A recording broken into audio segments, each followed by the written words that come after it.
a mentor, and even the kids call him grandpa. So you get to add that to your titles too. Retired Sheriff Harold Evenson began his law enforcement career with the Texas Department of Public Safety in April 1961 as a recruit trainee. He was assigned to the Highway Patrol Service in August 1961, was promoted to an agent in the Criminal Intelligence Service in October 1969, and to sergeant in the Criminal Intelligence Service in August 1974. He was subsequently assigned to the Texas DPS Organized Crime Unit for 3 years. He was a graduate of the FBI National Academy, 112th session in 1978, and has a BA in psychology from the University of Texas at Dallas. In April 1979, he accepted a position as Director of Security of First National Bank in Dallas. At that time, First National was the largest bank south of Chicago. He served for 16 years in the private sector. In February 1995, he formed his own consulting firm, Harold Evenson and Associates, specializing in bank security training. In late 1999, he was asked by numerous citizens of Rockwall County to run for sheriff and won in a runoff election in April 2000, taking office on January 1st, 2001.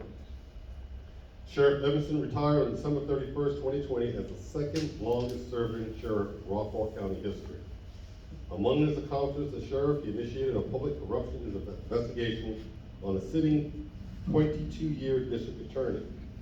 The investigation spanned 17 months and involved 2 different special prosecutors, an FBI agent, I'm sorry to hear that, a Texas Ranger, the Rockwall County Sheriff's Office, 2 different grand juries, 2 separate trials, both of which resulted in convictions and sentences of 4 and 15 years. He has a passion for border security and asset forfeiture, and has served in several civic capacities in Rockwall County. He was only the 5th sheriff in Texas to serve as the president of the National Sheriff Association, and the first in almost 20 years.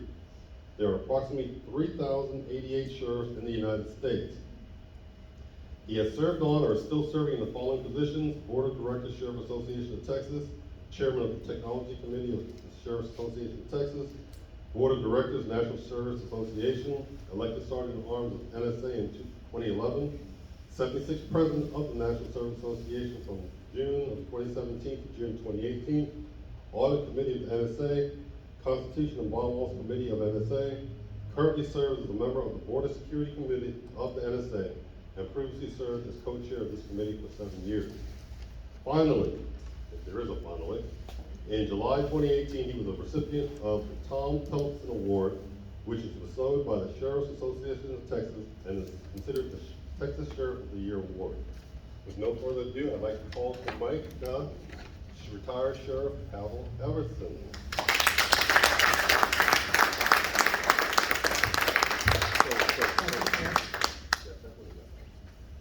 I think he just made my speech for me. We got a great opening to get to.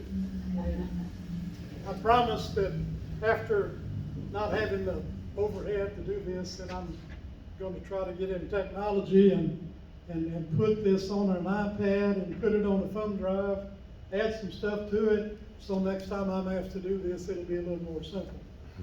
From the area that I came from, none of that was very well known. But anyhow, he talked about my beginning of the career with DPS. I knew when I was a sophomore in high school that I wanted to be a highway patrolman. And in high school, I was an exceptionally good baseball player. My folks were not fluent by any means. And when I was in my senior year, the spring of my senior year, my dad offered to borrow $1,500 to send me to Florida to try out. And I turned it down for 2 reasons. Number one, I was afraid I might go down there and waste mom's and dad's money that they didn't have a lot of. And you know, I knew it wouldn't be a highway patrol. So I took option number 2. And I took care of my military obligation by going to that 6 months active duty program that they had back then, and then 4 years in the National Guard. And Clarence has already talked about when I went to work for DPS, but I want to talk about some of the things that I was fortunate to have learned from the person that was my training officer. He'd been a highway patrolman for 13 years. A slow-talking old West Texas boy, but sharp as a tack. Some of the things he told me in my probably 90 days worth of training before he turned me loose, he said, several things that I'm going to impart to you. If there's any benefit of the doubt to be given, we give it to the violator because it doesn't cost us anything to do that. I thought that sounded pretty simple. And he said, it doesn't take a very tough person to whip somebody that's handcuffed. The message he was sending me is that's a no-no, you don't do that. And then maybe the most important thing he said to me, and then I've applied this all of my career. He said, if you know for certain you are right, not when you think you're right, or hope you're right, or believe you're right, but when you absolutely know you're certain, you don't back up to anybody on anything. He said, now that will serve you well if you do that. It will, because people will come to realize, if I'm going to take this guy on, I better have dotted my I's and crossed my T's, or he is going to give me a whipping, verbally. And he said, now, that will not bode well with some people, because some people have a hard time handling somebody that is that forthright on their opinions. And he was right. It got me in trouble a few times, but you know, I never, ever lost. I had a couple of times probably that I had to figure out an equitable compromise, but I never lost a debate by doing that. And then I don't know whether I heard this or when I heard this the first time, but I've used this one all of my career. And it's so basic and so simple. There is no right way to do the wrong thing. And it takes a lot of courage sometimes to do the right thing, because it may be the least popular approach. But if you'll do that, you're going to come out a winner 99% of the time. And I've followed that practice. Now, after I got to El Paso, which was my first station, having played baseball and having a love for baseball, I asked the lieutenant if he knew of anybody that I could talk to that had any kind of organized amateur baseball teams. He said the Border Patrol has got a team that plays in the semi-pro league, and they'd probably be interested in having you. Gave me the guy's name, I contacted him. I worked out with him probably 2 weeks before the first game. In high school, I played center field and usually batted third or fourth in the lineup because I was the best hitter on the team. But after we practiced for a couple of weeks, the manager decided he would put me in center field and he'd have me bat and lead off. So when I was in high school, I had a baseball coach that was left-handed and had pitched some minor league ball. And he threw a really wicked slow curveball. He taught me how to hit that slow curveball. And so when our manager says, we're going to play a team out of Juarez, and they got a guy that pitched in the Mexican League, and he's probably in his 40s, he doesn't have much speed left anymore, but he throws a wicked slow curveball. Well, you know what my response was? I said, ain't no problem for me, I can hit a slow curveball. He struck me out on 3 pitches. I had never seen a curveball that slow. Because them Border Patrolmen were giving me what for. So the next time up, in the dimensions of this ballpark, it was American Legion Park, close to downtown El Paso, close to the Rio Grande River, and them young Mexican kids, if you foul one out of here, they'd bring that ball back for a snow cone like they did where I grew up.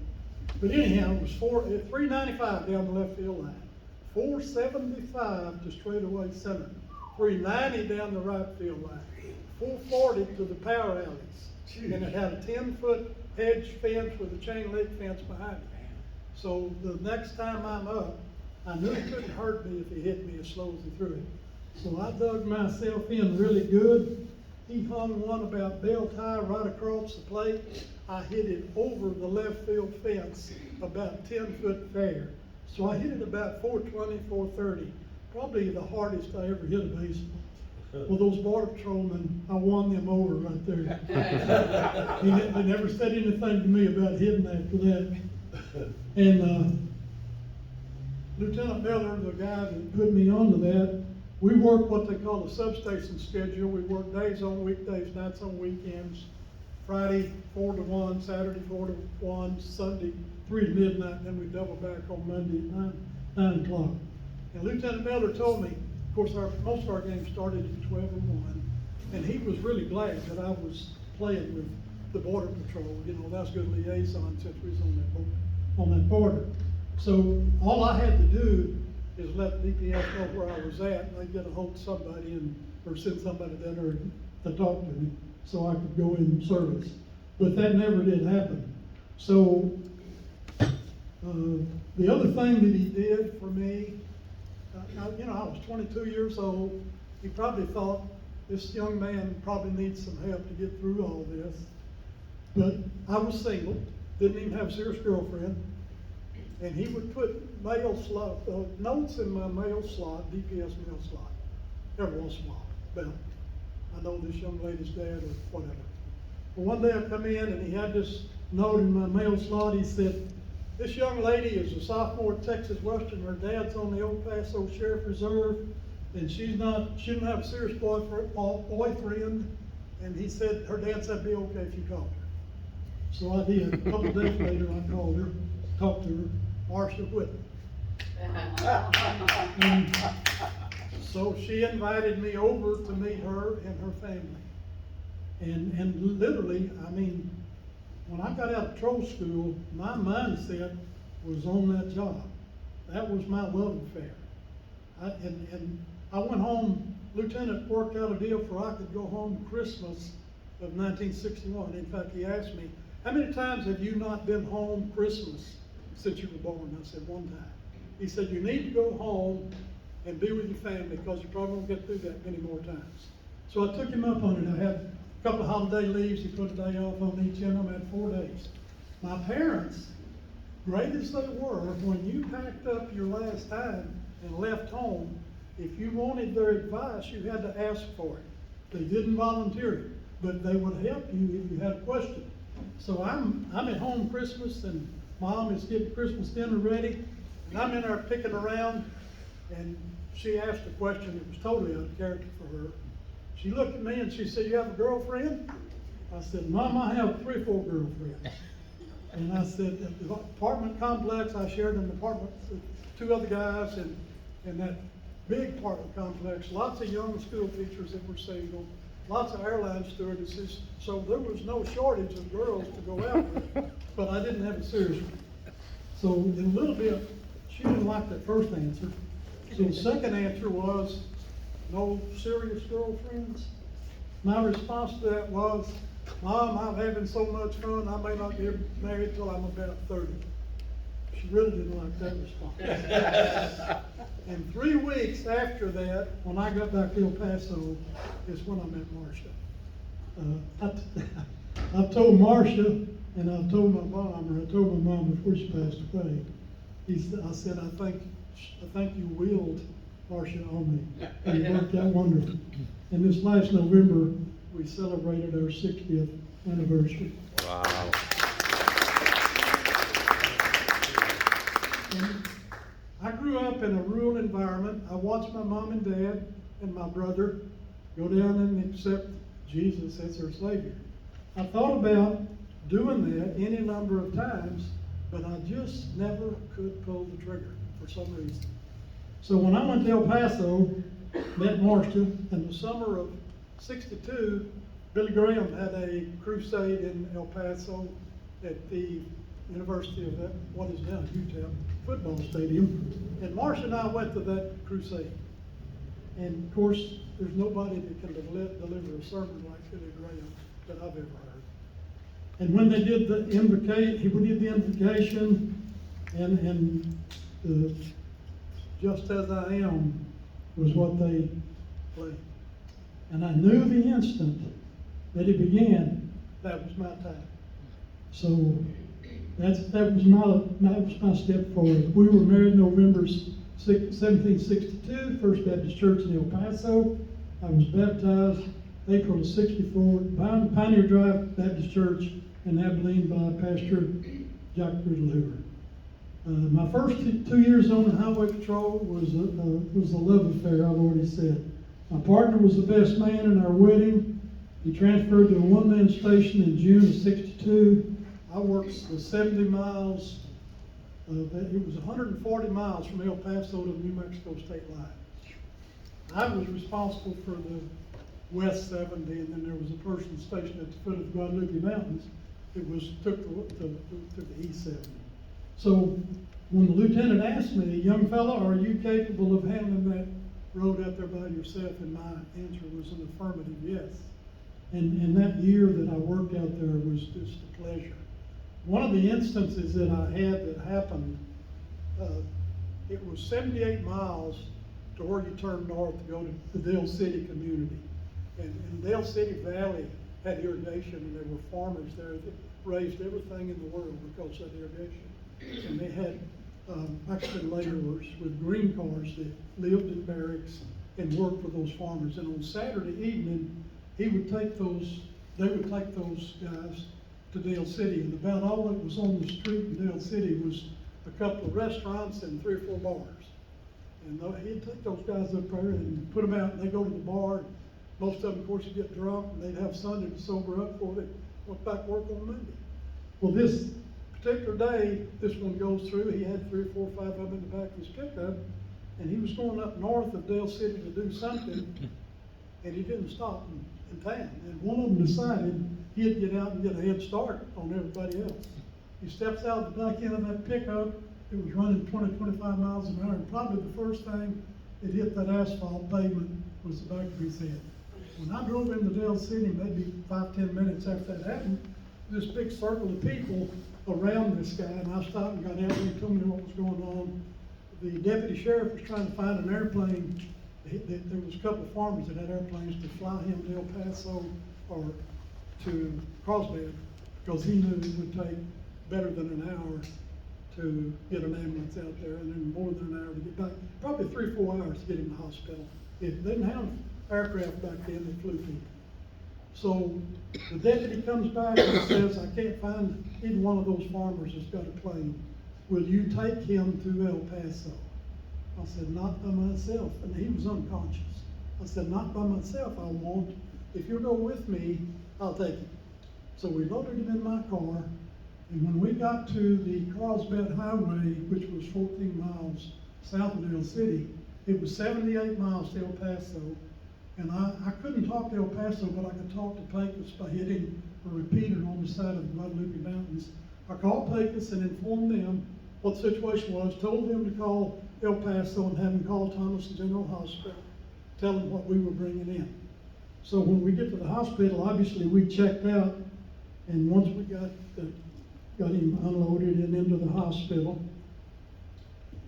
we went back by the DPS office to fill up with gas, but we burned up a significant number of gallons. So the dispatcher, the guy that was supervising radio operator, was training a new dispatcher. And when I called El Paso, he wrote down the information and didn't call Thomas General. And of course I found this out later. And GB told him, you better call the hospital. And he said, well, they're just leaving the Dale City cutoff. It'll be a while before they get here. GB said, it's not going to be near as long as you think. Yeah. And so when we checked out at the hospital, checked back in service when we left, went by the office, he asked me again where I was when I called Pecos, and I told him.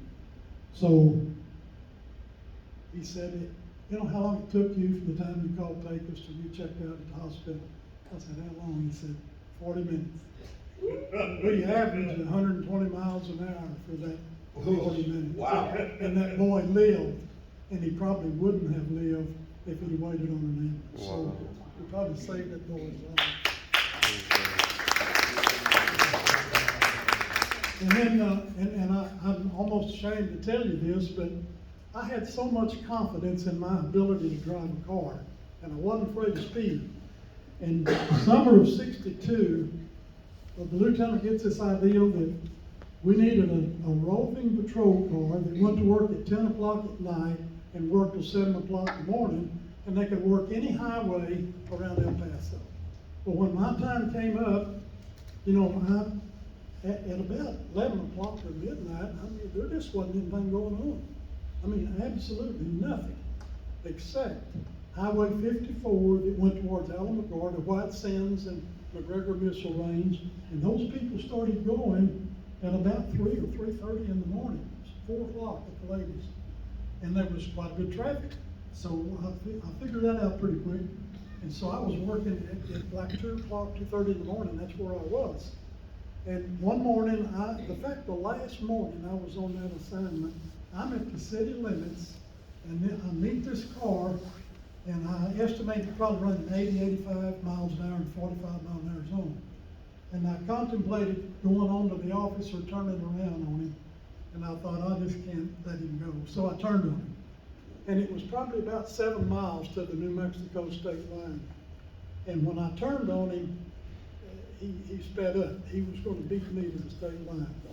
And the people had been so used to me working up there that when they saw me coming, they just shifted over onto the shoulders, big wide 2-lane highway with good shoulders. And they just moved out of my way, so I didn't have to slow down. And about a mile from the state line, or maybe 3/4 of a mile, there was a blacktop road that teed into that highway. And I see this car coming up, and the one I'm pursuing is already by. And I'm thinking I'm going to beat this guy to that intersection in case he runs that stop sign. Well, I didn't. And he stopped, and he starts turning left, which was bringing him right across in front of me. I didn't, you would think, you get off the gas and get on the brakes. I actually stood up on that accelerator trying to get another mile or two out of it. And I'm on the shoulder, and when he gets to the center stripe, of course all this happened just like that. When he gets to the center stripe, I'm thinking about what my options are if he comes on. And I had 2 options. I could risk getting by him, or I could put it out in the barbed wire fence and over the top of a railroad track. And I knew I couldn't hit him and survive. And I figured my chances of going through that fence and out on that railroad track probably wasn't very good either. So he nosed that thing down just as he crossed the center stripe. And I went by him probably at 130 miles an hour, probably missed him more than 4 or 5 feet at the most. I didn't catch the guy until he gets to the state line, and once I crossed that state line, I didn't have any authority on a Class C misdemeanor. They didn't have fleeing from the police back then. So I go across that state line, and I'm having a mental argument.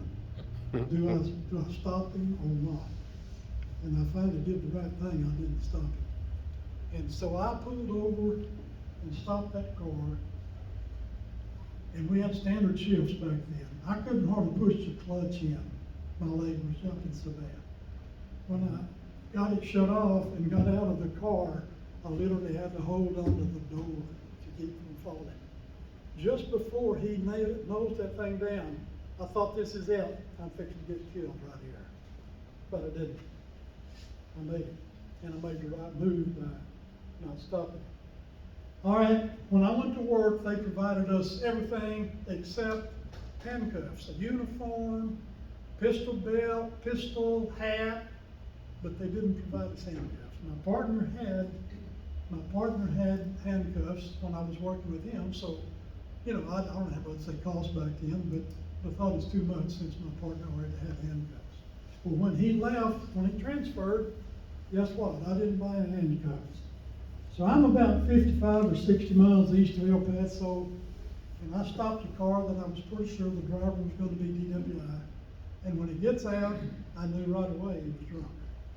And I told him I was going to arrest him for DWI. Well, from where I was, I'd go about 10, 12 miles to Ranch Road 1111 in Winchester, Lincoln. So I'm about 60 miles from the jail when I arrested him. So I did the only thing I could do, put him in the front seat without being handcuffed.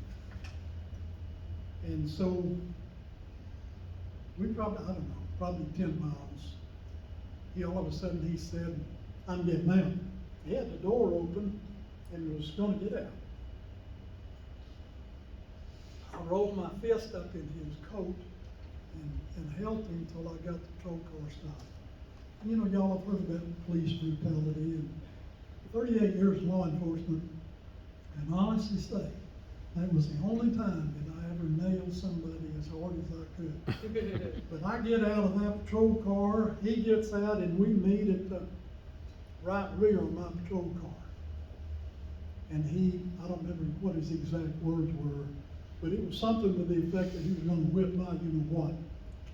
And he took an old wild haymaker swing at me, and I ducked it, and I hit him right on the point of the chin as hard as I could hit him, and he went all the way back to the door on the right side, and I never let him get up. I got me a handful of hair, and I hit his head against the bottom of that car 3 or 4 times, put him back in the patrol car.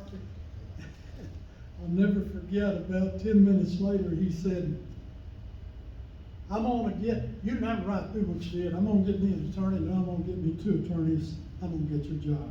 Well, I told him one of the stories that, one of the examples that I'd heard Malcolm use one time. And I told him, I said, if I have to stop this patrol car again, you're not going to jail, you're going to the hospital because I'm gonna hurt you. He never said another word. I'd taken a big knife off of him when I arrested him. I get him to jail, put him in jail, go back the next morning, take him to Fourth County judge. He was an illegal, we called them wetbacks back then. And he, of course, didn't have a driver's license, nothing. And he wasn't a citizen of the United States. So after he served his 3 days in jail, Border Patrol deported him back to Mexico.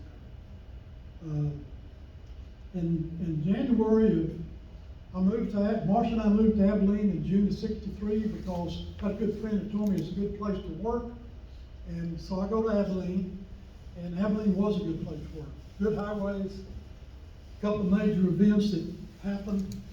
I told you about my perceived ability about driving a patrol car. I got involved, I drove up on a drag race, a GTO Pontiac and a Corvette. And the GTO ran from me. Corvette tried to keep me from getting by. I had to get down in the ditch to get by. We had a lengthy chase. He gets to a point that I knew was going off on a dirt road. I was familiar with that little dirt road. And I knew when he got past that dirt road, that he's either going to turn right or left, and he's going to go to a road that would take, one of those roads taking back to Abilene. I told my partner, when we hit that dirt road, I said, call DPS and tell Abilene PD to get on 1750 and 83, because he's going to go one of them 2 ways. I miscalculated that curve, and I got through the curve, but I was running so fast and I drifted off in a little shallow ditch. And I did all the right things to keep it under control, but what I didn't know is while I'm in that ditch, I hit a chunk of concrete probably about this wide and about that deep with my right front tire, and it pushed that wheel back and bent it in. Well, the instant I pulled to the left to come out of that ditch, it spun us like a top. And I knew the instant my headlights hit that fence and those trees on the other side, we were gone. So I gave me a good hold on that steering wheel, put my shoulder down, my chin down on my shoulder. And the first time we turned over, we were in the air for 36 feet and hit upside down and turned over 2.5 times. My partner gets out of the car right away, and I'm hanging upside down. I'm thinking, I'm sure glad that's over. Yeah. And I'm moving my arms and my legs, see if everything's still working. And then all of a sudden, I had a flat top haircut, and the blood started pouring down in my face. And then about that time, my partner hollered at me. Now, it was a real moonlight night, our headlights were still on, but we're upside down, and oil is spilling out of that engine on them hot manifolds. My partner thought it was on fire, and I was perfectly okay mentally at that point, until he said, hurry up, I think it's on fire. Well, that changed my demeanor a big time. I grabbed for where I thought that seatbelt was, and it wasn't there.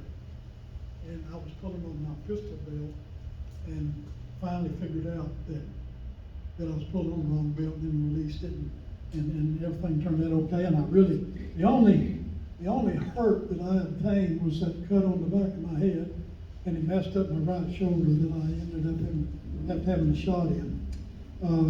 Maybe the most interesting thing that I ever did while I was on highway patrol, we were working west of Abilene, and we're hearing a radio conversation from DPS Abilene about, with some units up close to Stanford and Evenson. And we're hearing one side, and we're thinking that they're talking about an armed robbery or a burglary that they're chasing. So they get to south of Evenson, and a highway patrolman there actually pulls them over, and when he walks up the patrol car, up to their car, they ran again. So there was two ways they could go. They get to the city limits, county line of Abilene, which one and the same, or, and go straight into Abilene, or they could come around on the west side on 277. Well, that's where me and my partner set up. We set up just north of the westbound overpass, and the highway patrolman called and said, they're coming your way, and don't get in the road. They almost took out an Abilene officer that waved the red baton at him. So I'm standing in the center median, and they're running 115 miles an hour. And they wouldn't let the patrol cars up beside them. They was doing that number. So they get within about a quarter mile of me, and they run one of those patrol cars down in the center median. And my thought at that point was, these guys are going to get in town and they're going to kill somebody. So I made a conscious decision right then to shoot at that car. And they get within about 100 yards of me, and I aimed right between the headlights, and I just kept turning like you'd follow a quail or a dove. And when it got to the point I couldn't see those patrol cars anymore, I shot low and to the right. And it's at 9, open sight 30-30. I missed the first time. I never took it down. I levered another round in there, pulled the trigger. I got his tire, right rear tire, at 115 miles an hour. I wish they would have had video back then, because I'd love to have a picture of what happened.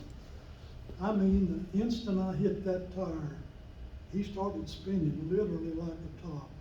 It was probably 75 yards from the westbound overpass to the eastbound overpass. I don't know how many times he spun, at least 2 or 3, maybe 4. And I'm thinking he's going to hit them concrete pillars, and he would have, except for the guardrails. He just wiped the guardrails out. And then he disappeared in a cloud of dirt. Then he ends up, I could see him, he's sliding down the wrong side of 277. And those 2 guys were already on felony probation for theft. But my first thought was, when I got to the car, I ran to our patrol car. My partner had driven it there, and I ran by and I threw that 30-30 rifle in the front seat. An Abilene police officer that was in the chase was just getting out of his car. And his comment was, that was a hell of a shot. So, which it was, and I told that story, don't tell how many times, and people in West Texas still hear about that story. But, after I was sheriff, one day I'm telling somebody that story, and I thought, it'd be impossible for me to do that. Actually impossible. There was some divine intervention in that shot. Good Lord knew this was going to kill somebody. And I had some help on that shot. I could have tried that shot 10,000 more times and not pulled it out. But I did when it counted with some help. So Marcia and I left Abilene, went to Canyon, 3.5 years in Canyon. Great place to work, good highways, good judges. Just couldn't ask for a better place to work. So in the fall of '69, I was encouraged to apply for the Criminal Intelligence Service, so submitted my letter, interview board, and I was one of the 12 selected. My new station was Houston. Our commander of intelligence had the idea that he would let us pick the things that we like to work on, and then he'd have a diverse group of people. Well, I'm here to tell you, there was anything in Houston that you could have wanted to work on. Whether it was burglars, armed robbers, car thieves, and they were plentiful. Houston back at the time was looked at as the automobile theft capital of the United States. That was probably right. I was fortunate enough to get partnered up with a guy that had worked for the National Automobile, NATB. He'd been with a large police department and retired and went to work for NATB, which is a private entity that assists law enforcement on commercial car thieves. And this guy was brilliant, and he taught me real quick how to work commercial car thieves. And I just love doing that. I love chasing those car thieves. One of the interesting things that I was able to do, when LBJ passed away, his body lying stayed at the LBJ library one evening, and me and several other guys from DPS had a 7-hour stretch, and we thought we were going to get to come home the next day. We were told we'd get to come home the next day. We stayed all night at the DPS academy. About 10 o'clock in the morning, I told the guys, I said, boys, we're not going home today. We're going to the ranch tomorrow. Of course, that's where they buried him. They flew his body to Washington, D.C. and lined straight up, and then they brought him back and took him to the ranch. So they said, no, they're just going to let us go. About 15 minutes later, one of the captains walked in and he said, boys, y'all not going home tomorrow. He said, y'all going to the ranch tomorrow. Now, it was going to be 34 degrees and raining, so I wasn't all that enthralled at first, but Billy Graham did the eulogy. Anita Bryant sang the Battle Hymn of the Republic, and they made it all worthwhile. So, I'm one of the few people that could say I actually went to LBJ's funeral. All right, then in 1974, I decided to seek a promotion to sergeant in the Criminal Intelligence Service. And at the time, the Kowalsko deal in Huntsville was going on. I don't know if y'all are familiar with that. At the time that it happened, it was one of the longest sieges in United States history. And so when we went home from that interview board, we were told you better go home and pack up some stuff, because if this thing's not over, y'all are going to Huntsville to relieve the guys that are down there. So on Friday, I get a call and they told me I needed to be in Huntsville between 4 and 5 o'clock on Saturday afternoon. And of course, I didn't know that the plan was in place and it was going to happen that night. And we get down there, and when I was in Houston, I had an informant that was actually in prison at TDC Walls Unit. The best informant I ever had, because I always knew where he was. I knew he couldn't get out and get in trouble. So anyhow, I had been in the Walls Unit a number of times, but never looked at the layout. And the assistant warden told us, we're going to put y'all in, and one of us asked, are we going to have a chance to kind of look things over so we'll know where everybody's at? And he said, no, we're going to be real discreet about moving you in there because we don't want to spook Carrasco. So about 30 minutes later, he comes back and he said, Director Estelle has made the decision not to change out the teams. He wants to leave them like they are. Well, my first thought was I was relieved. And then, we had steel pots, we had bulletproof vests, I had a 9mm pistol, I had a DPS 38 pistol, all the ammunition I could stick in my pockets, because I knew there was going to be a shooting. I knew there was. And then after I was relieved, then I was disappointed that I wasn't going in there, because I'd been preparing myself to do just that. They had closed circuit TV. We got to see when they brought that gondola down. It was made out of 2 blackboards with rollers on them, and they had laced library books and literally made a gondola on wheels. They brought in an armored car where the door came up from the side and their gondola flipped up like that. They were going to run right up there and walk right in that armored car. Of course, if that would have happened, they wasn't going to let them out of the walls yet. That wasn't going to happen. There was 3 TDC staff in there, Father O'Brien. There was 8 people on the outside. I think there was 5 inmates and 3 TDC people, handcuffed and tied to that gondola. And they were on the 3rd level. They had to come down, make 2 turns on concrete ramp. When they get to the last one, they had a high-pressure fire hose. They were going to try to blow that thing off and try to keep those hostages from being harmed. Well, they hit it just a split second too quick, and it lodged it on that rail on that last turn. And then the firing started.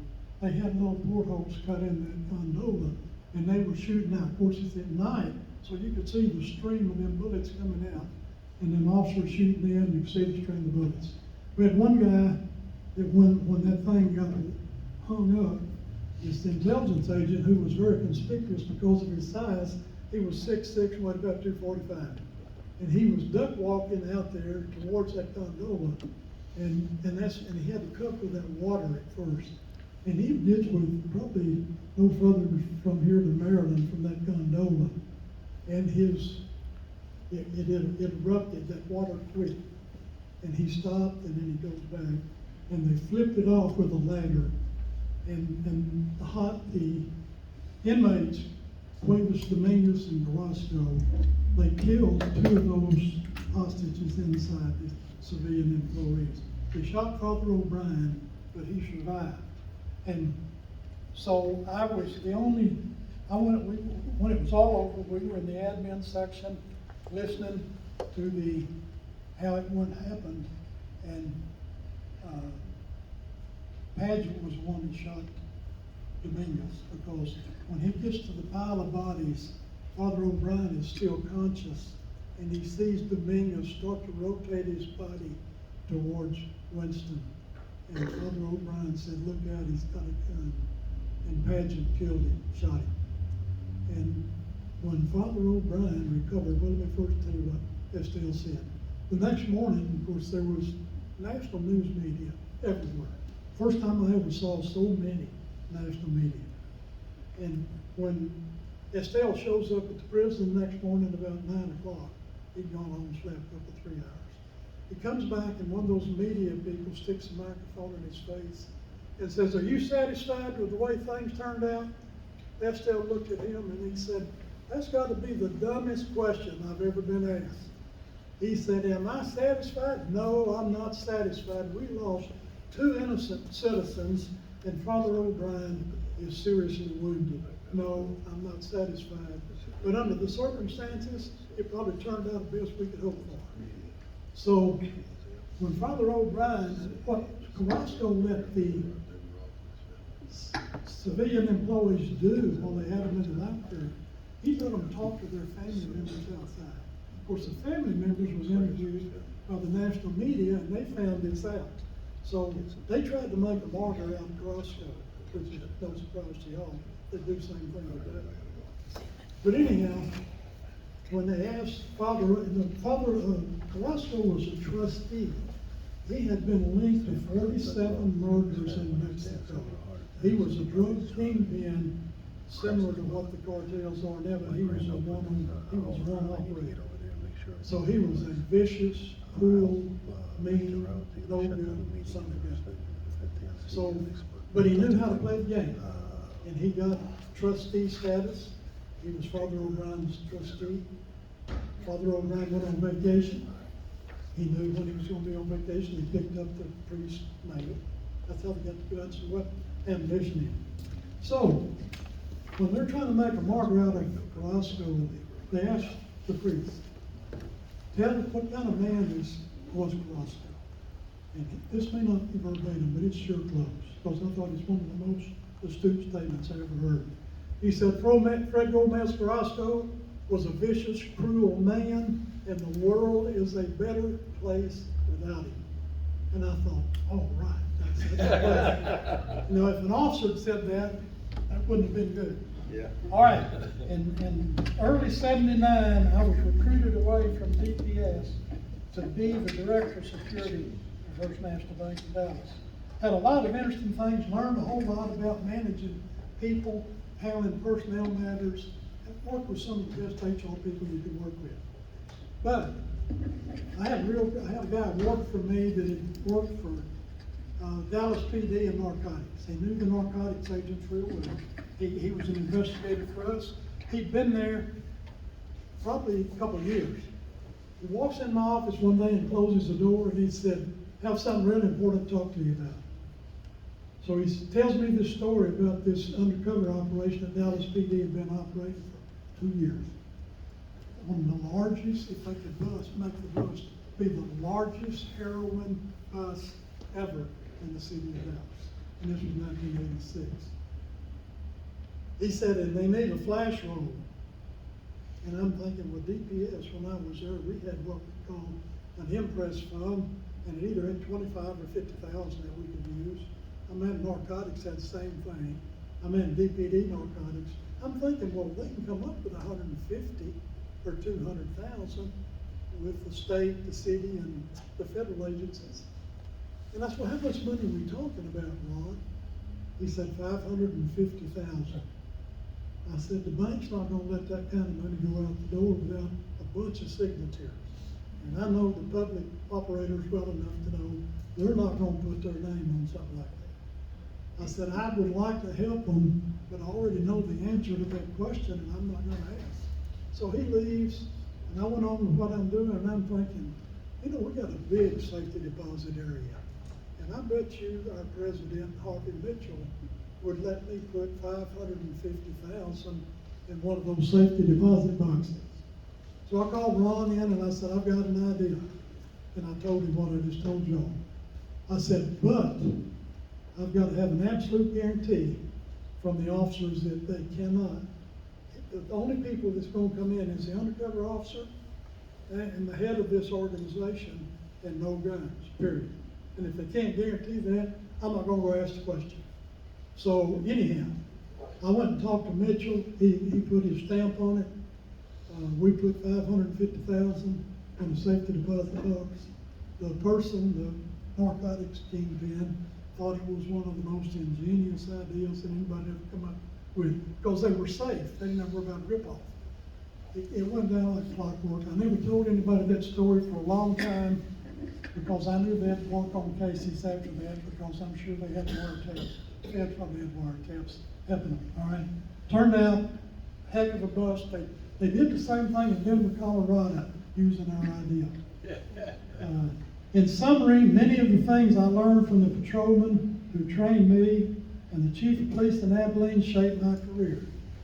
There were others, but none as influential as these two men were. I believe my faith was also influenced by what I learned from these two men. Thank y'all very much. Now, I'll put this, I could talk to you all day on things that happened, and I can break them up, put them on little, whatever you call those little jiggers, and I can make 2 or 3 more speeches for you that I know you'd be interested in. Thanks for having me.